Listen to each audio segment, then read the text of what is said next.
मुझे चुनौती दी है, मैं उसको स्वीकार करती हूँ। पर उससे पहले एक साथ मुट्ठी बांधकर भारत माता की जय जयकार हो।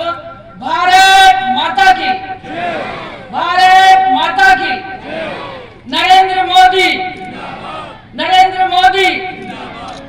बहुत बहुत धन्यवाद। सबसे पहले तो मैं ये कहूं कि सांसद बनने के बाद पूरा 4.5 बरस कांग्रेस पार्टी से लड़ने में ही गया, और मैं सोचती हूं कि डबल इंजन की सरकार होती जो आज है, तो मैं आपको ये विश्वास दिलाती हूं कि चाहे पिछले काम रह गए, लेकिन अब जिन जिन के लिए आंदोलन की चेतावनी देते हुए मुझे सजग किया है, मैं ये कहना चाहूंगी कि आंदोलन की आवश्यकता अब नहीं है। अब तो डबल इंजन की सरकार है, और डबल इंजन की सरकार का जो आपकी विधानसभा का प्रहरी, वो भी कमजोर नहीं। उन्होंने अपने जीवन काल में जिस तरह की चुनौतियां झेलते हुए हमारी भारतीय जनता पार्टी का दामन थामा है, तो मैं सोचती हूँ कि भारतीय जनता पार्टी उन्हें सिर माथे पर रखकर उनके सारे काम जो उनकी डिमांड है वो पूरा करेगी, ये मैं विश्वास करता हूँ। बंधुओं, एमपी बनने के बाद, लोकसभा की सदस्य बनने के बाद बांदीकुई शहर में ही सबसे ज्यादा मेरे प्रवास हुए, और बांदीकुई क्षेत्र में ही सबसे ज्यादा विकास की भावनाएं लेकर मैं आगे बढ़ी और उनको कुछ पूरा भी किया। चाहे सड़कों का हो, चाहे आपके जो पेयजल की सबसे बड़ी संकट में बांदीकुई विधानसभा है, मैं अच्छी तरह से जानती हूँ, क्योंकि मैं शहर की नहीं हूँ और विदेश की भी नहीं हूँ और बड़े शहरों की भी नहीं हूँ और बड़े परिवारों की भी नहीं हूँ। गांव गरीब से जुड़ी हुई बेटी हूँ, चाहे बहू, लेकिन बहुत ही गरीब घर से, छोटे घर से, किसान घर से मैं आगे बढ़ी हूँ। इसलिए किसानों के दर्द को जानती हूँ, नौजवानों के मानसिक उद्वेलन की तकलीफ को जानती हूँ, छोटे बड़े व्यापारियों के उनके सामर्थ्य में जो बाधाएं आती हैं उनको जानती हूँ, और किसान को तो इस तरह से जानती हूँ, चाहे वो पशु पालता है, चाहे वो खेती करता है, उसको जड़ से जानती हूँ। क्योंकि आज भी पशुपालक भी हूँ और किसान भी हूँ।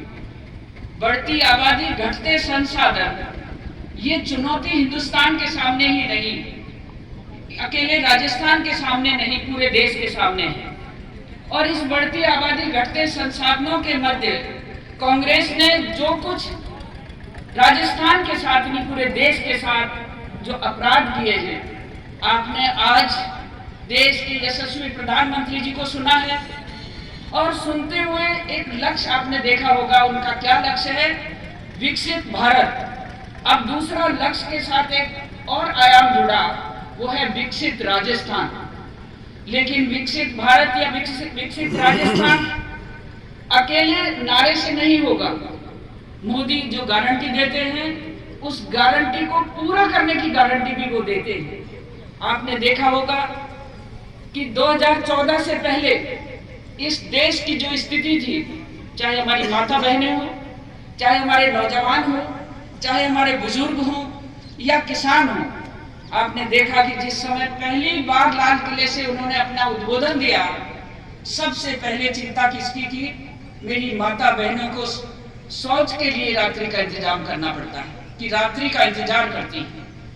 कितनी छोटी बात है ये। कांग्रेस के न तो पप्पू जानते इस बात को, न उनके तत्कालीन अध्यक्ष जो इटली की निवासी है वो हिंदुस्तान को नहीं जानती थी। हिंदुस्तान की महिलाओं के बारे में क्या तकलीफ है, क्या उनके सामने काम है, और किस तरह से उनकी लाइफ जो है जटिल है, ये भी वो नहीं जानती थी। सबसे पहले उन्होंने शौचालय की बात की। बड़े बड़े विद्वानों ने, कांग्रेस ने और बहुत लोगों ने एक हास्यास्पद बात मानी कि देश का प्रधानमंत्री लाल किले की प्राचीर से शौचालय की बात करता है, स्वच्छता की बात करता है। लेकिन इस देश के लिए ये बहुत बड़ा काम था, जो आज देश में 13 करोड़ हमारे पास शौचालय बन गए। उनका बजट भी 12,000 रुपए सीधा अकाउंट में, कोई बिचौलिया नहीं, कोई खाने वाला नहीं।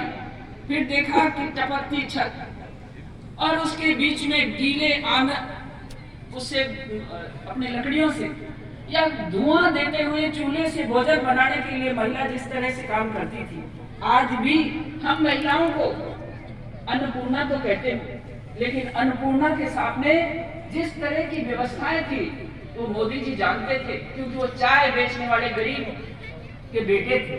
उनकी माँ ने जिस तरह की जिंदगी जी, उसके माध्यम से देश की हर स्त्री, हर नारी के मामले में उन्होंने एक संवेदना रखी और महिलाओं के लिए उज्ज्वला गैस की उपलब्ध कराया। आज आपने सुना होगा उनको कि अभी जब विकसित भारत संकल्प यात्रा चली तब भी 9 लाख बहनों को दोबारा से रजिस्ट्रेशन कराया, जबकि इससे पहले 11 करोड़ बहनों को उज्ज्वला मिल चुकी थी, लेकिन अब आगे भी मिली। तो मेरा कहने का अभिप्राय ये है कि ये छोटी छोटी बातें जो कांग्रेस कभी सोच भी नहीं सकती थी, कांग्रेस के कभी उनके नेता भी नहीं सोच सकते थे, उन्होंने ये काम किया। और ये क्यों किया? क्योंकि मैं भी कई बार लोकसभा में इस मुद्दे को उठाती थी कि जो गांव गरीब का रहने वाला नेता बनेगा, किसान मजदूर का बेटा बनेगा और छोटे छोटे काम करने वाला बनेगा, पार्टी का कार्यकर्ता बनेगा, उसको जब तक उचित पद नहीं मिलेंगे तब तक वो जनता की दर्द को समझ नहीं पाएगा। और उसका प्रमाण है कि प्रदेश का आज हमारे भाई भजन लाल जी प्रदेश के महामंत्री छोटे से कार्यकर्ता से वहां तक पहुंचे जिनको मुख्यमंत्री का पद नवाजा गया। ये समझ लीजिए कि अब दिग्गजों का जमाना नहीं, अब छोटे कार्यकर्ताओं का जमाना है। और क्यों है? क्योंकि वो गांव की गरीबी को, गांव की तकलीफों को, किसान की तकलीफ को जानता है।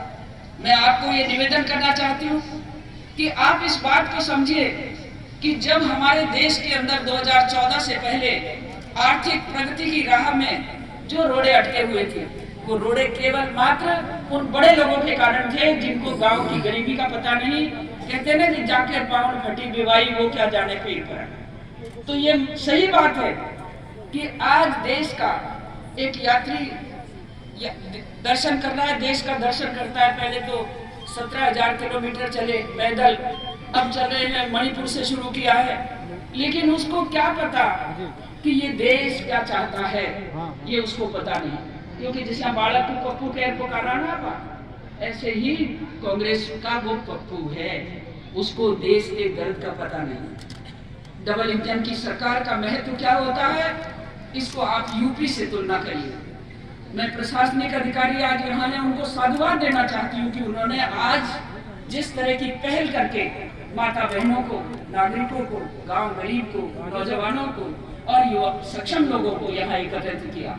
और एकत्रित ही नहीं किया, मुझे पता है कि इनको इकट्ठा करने में आपने कितनी पहल की होगी, लेकिन ये पहल सिर्फ डबल इंजन की सरकार बनने से हुई। अन्यथा हम पहले 4 साल से लगातार बड़े बड़े कामों का उद्घाटन करते थे, लेकिन उद्घाटन में इसमें कोई दो राय नहीं कि तक आपका पूर्व विधायक हर कार्यक्रम में उपस्थित होता था, लेकिन उपस्थिति के साथ साथ वो अपनी पार्टी की वकालत करता था। मैं पार्टी की वकालत नहीं करती, हम मिल करके हम जनता के हितों की वकालत करना चाहते हैं। और जनता के बीच में एक मेंबर पार्लियामेंट ने क्या करना, आपको अच्छी तरह से पता है कि आपके स्टेशन के शायद ये 3रा राउंड था, आज हमारा 4था राउंड था जो हम आप बैठे। मैं आपको ये भी कहना चाहूँ कि बसपा वाले भी बराबर अपनी डिमांड रख रहे थे और विश्वकर्मा योजना को लेकर के बसपा वासियों के साथ 3 बार मीटिंग करने के बाद भी मैं सफल नहीं हुई, क्योंकि हमारे जो प्रजापति भाई हैं वो विश्वकर्मा योजना के महत्व को समझ भी नहीं पाए। 1 या 2 परिवार यदि सक्षम हो जाते हैं तो काम नहीं चलेगा, सारे परिवार, प्रजापति सारे परिवार। और कोई जरूरी नहीं है कि कुमार मिट्टी का काम केवल प्रजापति भाई ही करेंगे, मिट्टी का काम कोई भी जाति आज विश्वकर्मा में कोई भी शामिल हो सकता है। ये आपकी जो टेराकोटा की पहचान है ये पूरे देश में होनी चाहिए। आपकी दिल्ली की हाट के अंदर जब आपके उत्पादन को मैं देखती हूँ तो केवल मात्र 1-2 लोगों का उत्पादन होता है, जबकि ये उत्पादन पूरे बसपा वासियों का भी होना चाहिए। और प्रशासनिक अधिकारियों से कहूंगी कि राज्य आजीविका मिशन के अंतर्गत आप महिलाओं को भी इसी तरह से प्रमोट करिए। जहां भी महिलाएं यहाँ आती हैं वो महिलाएं सेल्फ हेल्प ग्रुप से जुड़ी हुई होती हैं, भारत सरकार इनको जिस समय 15,00,000 रुपए तो उनको खाता खोलने के लिए देते हैं और बाद में 1,00,000 रुपए नहीं 3,00,000 रुपए उनको रिवॉल्विंग फंड देते हैं, केवल 4% ब्याज पर। बंधुओं, जब तक हम गांव के कुम्हार को, गांव के सुथार को, गांव के लोहार को, गांव के मोची को इनको प्रमोट नहीं करेंगे, तब ये लोकल फॉर वोकल की जो बात है वो सार्थक नहीं होगी। और अधिकारी इस बात में विशेषकर ध्यान दें। मैं हमारे यशस्वी विधायक से भी कहना चाहूंगी कि आपके पास तो 5 साल है, मेरे पास तो अब केवल चंद दिन है। लेकिन जो विगत 5 वर्षों में मैंने आपके बीच में जो कुछ किया, एक दिन का हिसाब लिखकर जनता के बीच में इसके माध्यम से मैंने दिया। ये एक दिन का हिसाब है जिस दिन से अब मैं जीत कर आई, और मैं सोचती हूँ 4.5 वर्ष का पूरा हिसाब जनता के दरबार में भारतीय जनता पार्टी के वरिष्ठ और कनिष्ठ कार्यकर्ताओं के माध्यम से आपके बीच में ये रखूंगी। पत्रकार बंधुओं को भी कहना चाहूंगी कि आप चौथा स्तंभ है, और चौथे स्तंभ की वो ताकत होती है जो किसी को डाउन कर दे तो किसी को अप कर दे, लेकिन अब उसी को करो जो सच्चाई से राष्ट्रहित में, जनहित में काम करता हो, और जिसने अपना पेट पाला हो, अपने पेट को पालने में ही लगा रहा हो, और उसने जनहित के काम नहीं किए हो। मैं इसलिए ये बात बोल रही हूँ, पत्रकार बंधुओं को बोलती हूँ, आप सबको भी, कि भारत की सरकार ने 2014 से आज तक और इस पिछले 5 वर्ष के कार्यकाल में एक पंचायत में 150 करोड़ से ज्यादा रुपया दिया है। 150 करोड़ से ज्यादा एक पंचायत में। आप सोचते होंगे, सरपंच बैठे होंगे, वो सोचते होंगे कि ये दड़ा दे दिया साहब, ये झूठ बोल दिया। मैं गिनाना चाहती हूँ, दौसा जिले के, अकेले दौसा जिले के 2,19,445 किसान जिनके खाते में 15 किस्तें आई, 30-30 हजार रुपए उनके खाते में आया है। उज्ज्वला का पैसा 7,000 साढ़े 7,000 बहनों के पास आया है। शौचालय का 12,000 आया है। पक्के घर का आपके यहाँ 1,60,000 रुपए आया है। इस अटल पेंशन योजना का पैसा एक ग्राम पंचायत में मोदी जी ने भरपूर दिया है। आज भी एसडीओ साहब ऑनलाइन होकर अटल पेंशन योजना का खाता खोल देते हैं। ये विकसित भारत संकल्प यात्रा के दौरान ये कार्यक्रम हुआ है। मैंने इस विकसित भारत यात्रा के अंतर्गत 24 जगहों पर मैंने भाग लिया। उन 24 जगह के भाग लेते समय मैंने देखा कि मेरे पास यदि कोई कार्यकर्ता आएगा तो केवल मेंबर पार्लियामेंट को क्या फंड मिलता है, ये 17 करोड़ रुपए मुझे 5 वर्ष में मिले, और 17 करोड़ का एक पाई का हिसाब मैंने इसमें दे दिया। और ये हिसाब इसलिए दिया कि राजनीति मेरे लिए व्यवसाय नहीं है मेरे बंधुओं बहनों। राजनीति केवल मेरे पास सेवा का साधन है। उस साधन का उपयोग करते हुए ही आपके क्षेत्र में काम किया। दिल्ली की उस बड़ी पंचायत में बैठकर 172 प्रश्न उठाए आपके लिए, 44 आपके लिए अलग अलग व्यवस्थाओं में 377 में मुद्दे उठाए। इसके अतिरिक्त भारत की पंचायत ने महत्वपूर्ण बिलों की समीक्षा करने के लिए भी मुझे जब ऑथराइज किया, तो महत्वपूर्ण महिलाओं से संबंधित महत्वपूर्ण विषय, किसान से संबंधित महत्वपूर्ण बिल जिनको पार्लियामेंट में पास होना था, उनको भी एक करके हमने समीक्षा बैठकें करके पूरा किया। मैं आपको यह बताना चाहती हूँ कि पार्लियामेंट और विधानसभाएं कम समय चलती हैं, लोकसभा ज्यादा समय चलती है। और पूरे 5 वर्ष में यदि मैं आपको बताऊं तो मेरा एक पूरा का पूरा 400 दिन का कार्यकाल लोकसभा और समितियों में और बिलों की समीक्षाओं में गया। लेकिन ये क्यों गया? क्योंकि आपने मुझे पढ़ी लिखी को, मुझे जानकार को यहाँ से चुनकर भेजा था। मैं कभी आपकी आवाज को रुकने नहीं दिया। अभी 3 काम हमारे विधायक ने बोले हैं कि बांदीकुई का जो एनएच से जुड़ने का एक साधन, तो मैं आपको ये बता रही हूँ कि इसके लिए शायद जितनी मेहनत मैंने करी है, लेकिन फिर भी मैं कहती हूँ कि मेहनत कभी अगारत नहीं जाती। ये मेहनत रंग लाएगी। और अब भालचंद जी और मैं डबल इंजन की सरकार के 2 पहिए हैं और दोनों पहिए अब बराबर चलेंगे। मैं आपको विश्वास दिलाती हूँ, मैंने पहले भी मेरे पत्रकार बंधुओं से कहा था मैं 1 महीने में इस काम को करके आऊंगा। लेकिन बंधुओं, मेरी कलम नहीं चल सकती, मेरा प्रयास हो सकता है। और उस प्रयास में यदि कहीं डगमगाहट होती है तो अब ये प्रयास पूरा होगा, क्योंकि मैंने पूर्व विधायक जी से कहा था कि आप राजस्थान सरकार यदि हमको लिंक का मुआवजा दे देती है तो निस्संदेह ये काम हो जाएगा। उन्होंने भरसक कोशिश करी बताई, लेकिन वो नहीं हो पाया। इस वजह से हमारा बांदीकुई का इस एक्सप्रेस वे से कट नहीं हो पाया। अब हमारी सरकार है, कल हम दिल्ली में रहेंगे, हमारे मुख्यमंत्री जी साथ रहेंगे और हमारे सारे विधायक मंत्री साथ रहेंगे। कल हम नितिन गडकरी जी से मैं टाइम आज ही ले लूंगी शाम तक, और कल हम मिलकर बात करेंगे, तो भगवान ने चाहे कि इसमें पार पड़ेगी। अब ईआरसीपी की बात और कहना चाहते हैं। ईआरसीपी को लेकर ये हमारी राजस्थान की पूरी नहरी परियोजना, इस पर भ्रमित मत होना। आपके हर तालाब को पानी मिलेगा, आपके हर गांव को पानी मिलेगा, खेत को पानी मिलेगा। और पेयजल के लिए ईसरदा परियोजना जो 2022 में पूरी हो जानी चाहिए थी, राजस्थान सरकार ने सरकार के नुमाइंदे केवल कुर्सी को बचाने के लिए कभी तो जोधपुर के होटल में बैठ जाए महीना तक, कभी कहां बैठ जाए, और कहां कई नौजवान को धक्का देना है, कांग्रेस के बड़े नौजवान नेता को, तो धक्का मुक्की में ही ये सरकार 5 वर्ष पूरा कर गई। इसीलिए राजस्थान का जो हमारे दौसा जिले के 1057 गांवों को और सवाई माधोपुर जिले के 172 गांवों को जो पेयजल मिलना था, नल से जल जो मिलना था, उसमें बाधा डालते रहे। और ये 22 में पूरे होने वाला प्रोजेक्ट अब 24 में एंड तक पूरा होगा, ये मैं आपको विश्वास। पाइप लग चुके हैं, लेकिन पाइप के घोटाले की बात आज हमारे यशस्वी प्रधानमंत्री जी ने अपने संबोधन में भी कही है कि राजस्थान की सरकार ने घोटालों के अंदर इतना अपने आप को लिप्त कर दिया कि विकास के सारे आयाम उनके अवरुद्ध हो गए। और इन परिस्थितियों की वजह से ही आज दौसा जिला नहीं बल्कि 13 के 13 जिले हमारे प्रभावित हो रहे हैं। मैं बंधुओं ये कहना चाहती हूँ कि सबसे ज्यादा कोई यदि बात है तो अब आंदोलन का जमाना नहीं। अब तो आंदोलन करे तो कांग्रेस के तिल्ले भली करते डोलो, इधर उधर बैठे बैठे कुछ करते डोलो कि कुर्सी गई, मजे गए।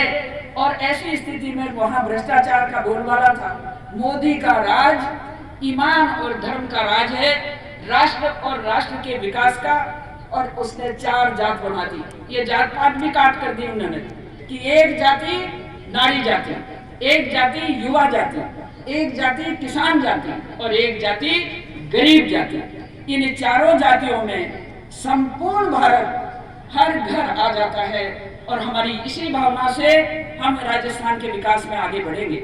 आज विकसित भारत संकल्प यात्रा के दौरान आपका बांदीकुई से आगरा तक डबल रेल लाइन की घोषणा हुई है, पूजा हो चुकी, उसका उद्घाटन हो चुका है। और मैं आपको ये कहना चाहूँ कि मैं पहले आपके ही बीच में, मैं और भाई एमएलए साहब, हम आपके ही बीच में पहले आना चाह रहे थे, लेकिन वो परियोजना में हमको केंद्र से पीएमओ से ये मैसेज आया कि एक बार हम उस रेलवे स्टेशन के इस कार्यक्रम में शामिल हों। तो आप सबसे क्षमा भी चाहते हैं कि हम आपके बीच में देर से आए, और एक क्षमा चाहते हुए हम आपको ये भी कहना चाहते हैं कि ईमान और धर्म से हम आपकी सेवा में दिन रात एक रहेंगे, एक साथ रहेंगे। अब रही बात लोकसभा के चुनाव की, तो लोकसभा के चुनाव में निर्णय आपके हाथ है। आप सबसे बड़े निर्णायक हैं। कोई एजेंसी, कोई भी बड़ा आदमी आशीर्वाद नहीं देगा, आशीर्वाद देती है जनता। आपने विगत मेरे चुनाव में चाकसू के बाद सबसे ज्यादा वोट मुझे बांदीकुई ने दिए थे, और मैंने कोशिश की है कि आपके क्षेत्र में जो 17 करोड़ रुपए टोटल मुझे मिले, उसमें 3 करोड़ से ज्यादा मैंने आपकी विधानसभा को दिए हैं। लेकिन सबको पूरा नहीं कर सकते। हर सरपंच जब ये चाहता है कि मेरे यहाँ काम हो, हर कार्यकर्ता चाहता है, तो मैं बंधु एक सीमाएं होती है, और ये सीमाएं एक व्यवस्था की होती है। उस व्यवस्था के अंतर्गत ही हम आपके बीच में जुड़ पाए हैं।